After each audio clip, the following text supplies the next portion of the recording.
So everyone's been incredibly angry that Matt Monro of the Philippines, by the way, the Filipino Matt Monro himself, didn't win. And there was a lot of people angry, infuriated, because yes, he was definitely up there as one of my favorites. It was him or Elvis. For me, personally, the other ones were insane. Julio Iglesias, we can go about it.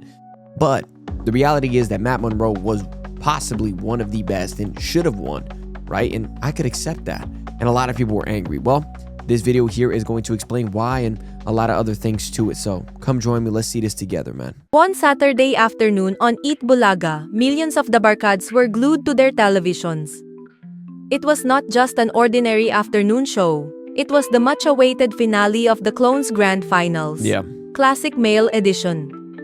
Among the many contestants from auditions to semifinals, one stood out in the hearts of many viewers, Roel Carino, known as the voice twin of Matt Monro. With each rendition of classic songs like Born Free, Walk Away, and Softly As I Leave You, it seemed as if the memory of the famous English balladeer was revived. Yo, when I first heard him, I was absolutely like starstruck. I was like, I swear I'm hearing somebody from childhood songs, especially from my family's childhood music, like things like that. You straight up heard it come from his mouth, just kind of like Elvis as well. But he was definitely probably the most perfect when it came to representing a celebrity clone. And I think the craziest part is that's why people are very upset about it, because if you are classified as probably the closest to that celebrity clone and you did it with so much enthusiasm, how can you not? And by the way, I wanted to watch this final live, but I couldn't, because for some reason it kept copyrighting me. But I literally tried to live stream on my main channel here, but obviously they didn't allow me, but I tried. That's why for many fans, he is not just a contestant, he is a voice of nostalgia and memories of the past. The day of the grand finals arrived. The studio was filled with excitement, but after all the performances, many did not expect the judges' decision. Yeah. Roel was not declared the champion, and this sparked the fire of disappointment. In the Philippines, Monro had a significant influence. His songs often played on the radio, at weddings, in old movies, Karaoke? and even in the homes of our grandparents. So when people heard Roel, whose timbre and phrasing were almost exactly like Monroe's, it was as if the memories of their youth returned. For some, Roel is not just a contestant, but a bridge to the past. The Clones is a segment of Eat Bulaga with a unique concept. Yeah. Find ordinary people who have the same voice as famous singers. But I love that, the way that she said that, because I've said that many times. It feels genuinely like a remembrance of your childhood. I feel like that's why I love this show so much.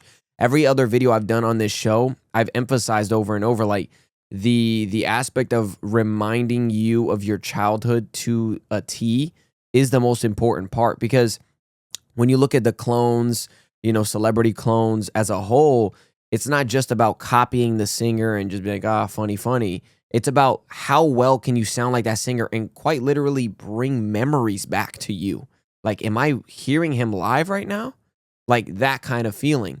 And Matt Monro was the closest to that, which is another reason why people really got upset, because he's the closest. And if the point of the show is to get to the closest and we didn't, then what was the point? This is not a simple singing contest. It is a tribute to the original musicians while giving the spotlight to similar voices.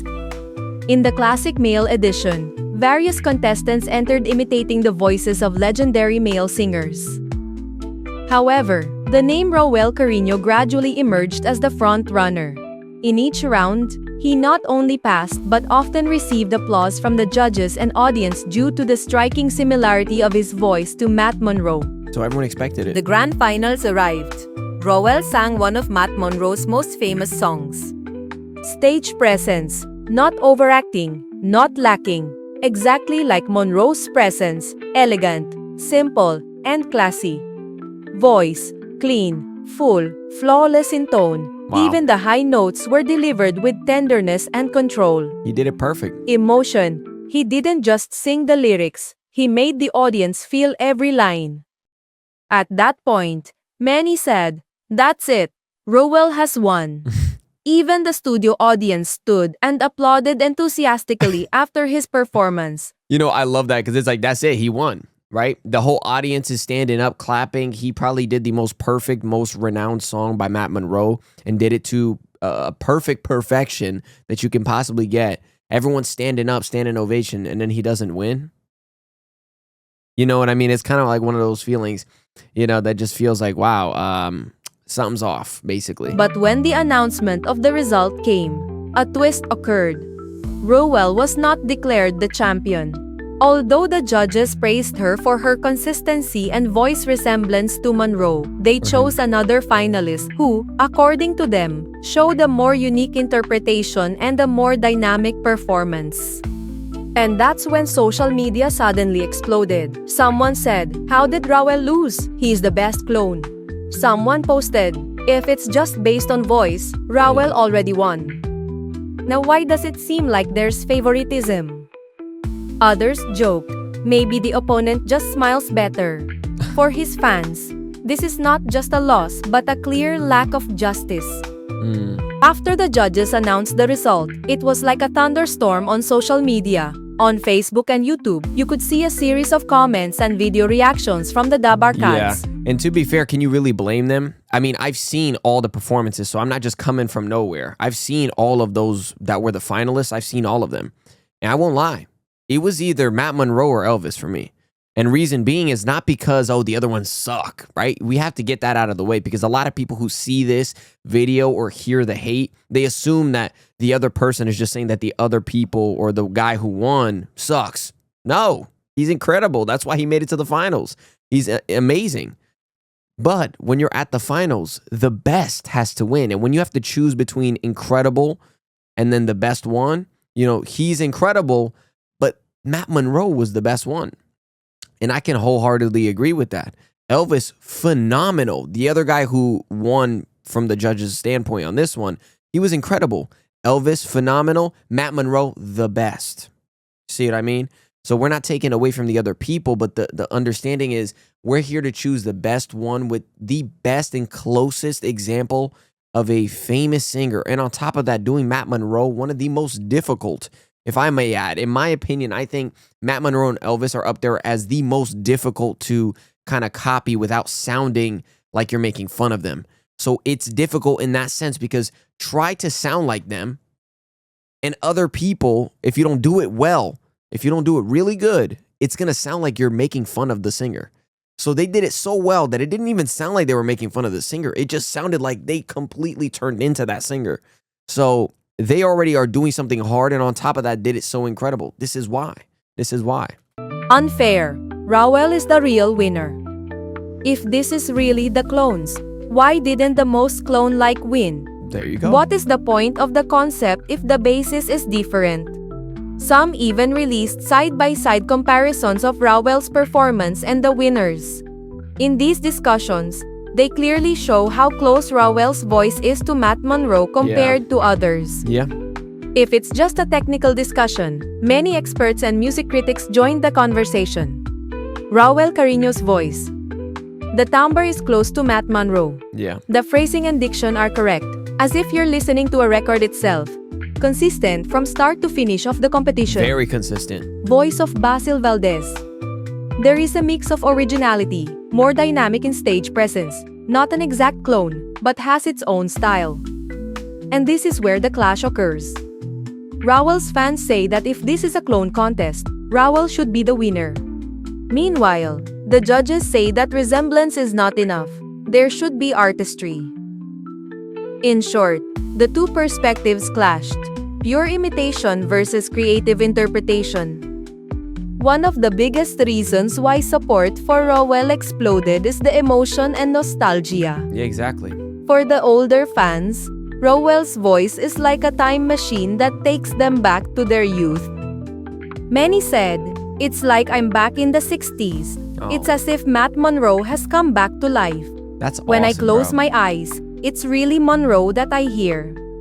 For the youth, they saw in Rowell a unique artistry, a new generation breathing life into classic songs.